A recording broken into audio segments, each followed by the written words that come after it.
Bonjour, je m'appelle Dalila Cornil, je suis naturopathe. Alors, c'est pas quelqu'un qui aime les pâtes nature, hein, il s'agit d'une personne qui accompagne les gens dans un mieux-être au quotidien euh, par le biais des méthodes naturelles, en fait, des méthodes de santé naturelles.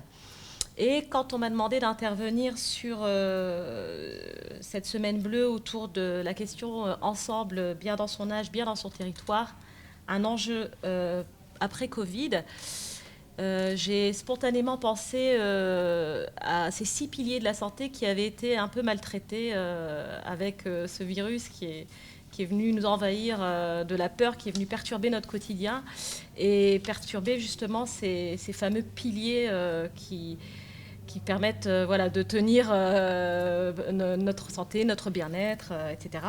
Et donc j'ai eu envie voilà, de rappeler un petit peu l'importance de ces piliers, à savoir que le premier, qui est l'oxygénation, euh, m'interpelle d'autant plus parce que c'est un virus voilà, qui est venu, voilà, qui arrive sur la sphère pulmonaire, respiratoire, hein. On porte des masques aujourd'hui, c'est un peu compliqué pour respirer correctement. Et comment être bien voilà, dans son territoire et pouvoir s'oxygéner. Donc ça va être effectivement si vous avez un extérieur, d'ouvrir la fenêtre pour pouvoir respirer, d'aller dans la nature. Il y a pas mal d'espaces verts sur Lambersart. J'entendais dans les témoignages qui avaient été évoqués en début de semaine, là, le fait de sortir, d'aller au marché, de pouvoir bénéficier d'une navette qui puisse emmener dans des endroits où on puisse aller se changer les idées aussi. Donc, pour moi, respirer, c'est aussi au niveau symbolique. Voilà, il y a bien des expressions populaires qui disent laisse-moi respirer, j'ai besoin de respirer.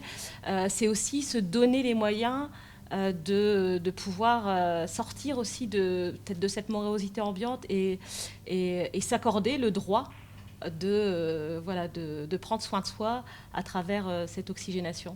Je dis toujours que quand on vient au monde, on inspire et quand on quitte ce monde, on expire. Donc respirons entre-temps. Laissons-nous des espaces de respiration.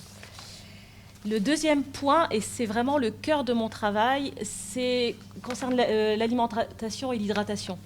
J'ai intitulé mon activité l'art de se nourrir. Je pense que, et là c'est pareil, il y a une dimension physique et une dimension symbolique. Et pareil, dans les témoignages qui avaient été donnés, il y a une dame qui parlait du fait de cuisiner. En fait, quand on cuisine, qu'on on se nourrit effectivement d'aliments. Alors, je pourrais vous parler d'alimentation saine, mais en réalité, l'alimentation n'est pas rationnelle. C'est quelque chose qui est culturel, qui est émotionnel. Et on partage aussi, on se nourrit aussi de l'amour de l'autre, de la rencontre. Et effectivement, ce sont des choses qui ont été un peu compliquées là, pendant le Covid et dans le post. Et c'est quelque chose auquel, effectivement, on peut continuer à accorder de l'importance dans le prendre soin de soi par une alimentation qui soit qui va à la fois nous revitaliser parce qu'elle sera de qualité, elle sera cuisinée, mais aussi par le lien qu'on va pouvoir maintenir malgré les circonstances. Je pense maintenant au troisième pilier de la santé, qui est le repos et le sommeil. Si on ne dort pas correctement et si on ne se repose pas, c'est un petit peu compliqué, hein. J'avais un kiné qui disait toujours rien ne remplace le repos. Et ça m'est resté parce que, effectivement, dans cette agitation un peu moderne, et je pense ici, quand je parle de repos et de sommeil, je pense à l'agitation aussi médiatique, à la peur ambiante qui est véhiculée parfois de manière peut-être un peu excessive dans les médias. Et il est bon aussi de se reposer de tout ça, de faire silence avec ce qui peut nous inquiéter, de se faire des pauses. Et là, je reviens à ce que je disais tout à l'heure sur voilà, se faire plaisir, aller dans la nature, sortir, voir des gens qu'on aime, alors en respectant bien entendu les distances, avec les gestes barrières. Mais il me semble essentiel de pouvoir effectivement faire pause et couper un petit peu avec voilà, peut-être aussi les pensées envahissantes et retrouver le repos voilà, physique et de l'âme. je vous ai parlé de l'oxygénation, de l'alimentation, du repos et du sommeil, et j'en arrive, je vous parlais un petit peu de cette morosité ambiance, de l'équilibre psycho-émotionnel. Et ça, c'est essentiel. Depuis la nuit des temps, l'être humain gère son émotionnel par rapport à la question du stress. Le stress, c'est quelque chose qui est censé nous faire lutter ou fuir face à une bête sauvage, à un animal féroce. Donc, soit on lutte, soit on fuit, soit on fait le mort. Et en fait, c'est pareil, ce Covid, ce post-Covid, il nous met dans un état d'alerte permanent. Voilà, on a du mal à avoir des projets, à se fixer. Régulièrement, il y a des choses qui nous sont annoncées, on revient en arrière, on repart en avant. C'est assez compliqué de se positionner et c'est assez générateur de stress.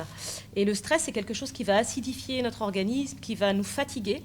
Et donc, il est bon justement, voilà, à nouveau sur ce plan-là, de prendre soin de soi par le rire, par la joie, par le fait de profiter de ses proches.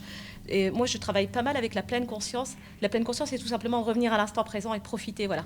La petite fleur qui pousse dans le jardin, l'oiseau qui vole, le sourire de ses petits-enfants, le boulanger qu'on va croiser le matin pour aller chercher sa baguette et avec qui on va échanger quelques mots.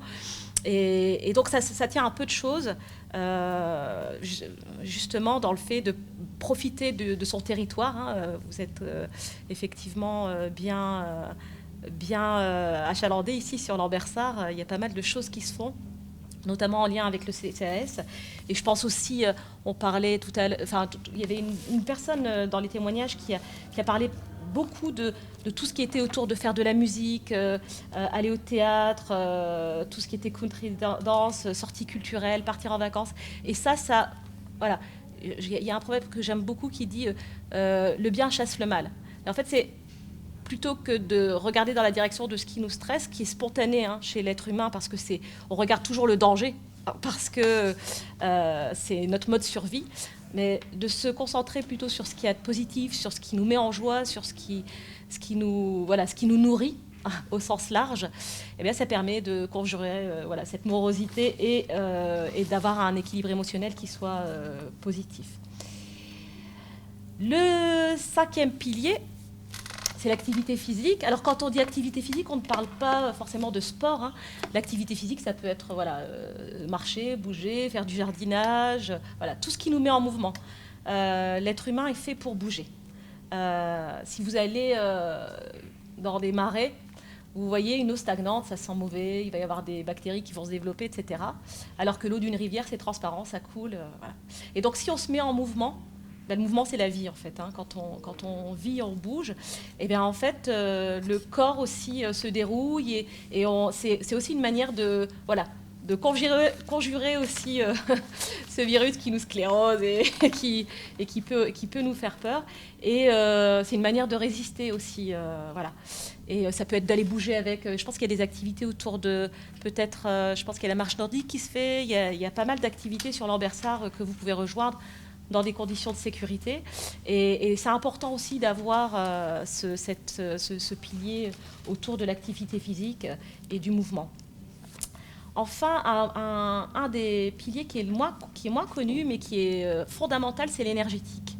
Notre énergie vitale, elle nous vient... En fait, j'ai souvent tendance d'ailleurs à parler de ce qui... Voilà, la vie... la mort, au sens large du terme. Si un cœur s'arrête de battre, on peut le relancer avec une machine. Un cerveau qui s'arrête, et une mort cérébrale, et on ne peut pas revenir. Et en fait, l'énergie vitale, c'est ça. C'est cet influx nerveux qui circule dans notre organisme. Et je vous parlais tout à l'heure du stress. On peut mourir de peur. Les expressions sont souvent révélatrices. Et donc, c'est important de cultiver cette énergie, ce qui nous maintient en vie par la joie, par la respiration, par l'alimentation, etc., par tout ce qui nous nourrit, par tout ce qui est besoins fondamentaux. Et c'est en ce sens-là que je voulais transmettre un message d'espoir. Il y a un proverbe qui dit que prendre soin de soi... changer le monde commence par se changer soi-même. Voilà. Et en fait, on a tendance à croire que pour être quelqu'un de bien, il faudrait prendre soin des autres avant de prendre soin de soi. Et en réalité, c'est parce qu'on est suffisamment nourri, parce qu'on prend suffisamment soin de soi, qu'on peut aussi prendre soin du monde et prendre soin des autres. Et ça, je pense que c'est un témoignage, voilà, un message d'espoir. Et l'énergie aussi, c'est ce qui circule au-delà des mots. Par les messages qu'on peut envoyer. Il y avait une dame qui parlait de spiritualité, de l'importance de ces activités paroissiales. Et effectivement, il y a aussi tout ce qui nous dépasse, tout ce qui nous traverse et qui permet, voilà, d'être relié à tous. Voilà, j'espère avoir été assez claire, peut-être un peu volubile. Je vous remercie pour votre attention et je vous souhaite la meilleure santé qui soit.